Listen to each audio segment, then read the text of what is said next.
Charlie Kirk did not practice politics the right way, as some have said. Nor was he a proponent of open debate, as some people have been saying recently, which is very funny.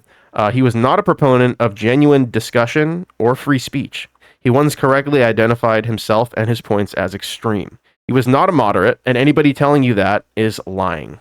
Then they're probably a charlatan with a nefarious agenda. Charlie Kirk, since he turned 18, was a soulless, calculated, cynical operator who worked as a political mouthpiece and propaganda proprietor for elite right-wing fundamentalist Christian interests in America. He worked closely with those in the government, as he called them his friends in the administration. That's a quote from him.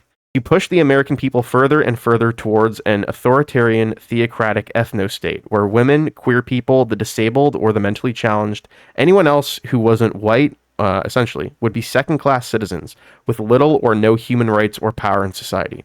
He was a puppet of powerful, rich mega-donors and corrupt Republican politicians who worked with him closely to spread vile hatred, sow division, and turn the youth of America into, effectively, neo-Nazis, a modern-day Hitler Youth, if you will. He did not practice debate in an open, honest, or intellectually rigorous way. TPUSA videos of his debates on college campuses were heavily selectively edited to only include clips that made Kirk look like he was, quote, owning the libs, which is a hilarious contention when you realize he only debated teenagers who were fresh out of high school, who did not have the knowledge, articulation skills, nor the experience with debates or prepared talking points, and they just did not really know how to deal with the cheap tricks that he used to dunk on people for internet clicks, clout, and money. As Will Menaker of Chapo Trap House said, he was a con man who shot off canned zingers at pimply adolescents who were still in school and still likely living with their parents.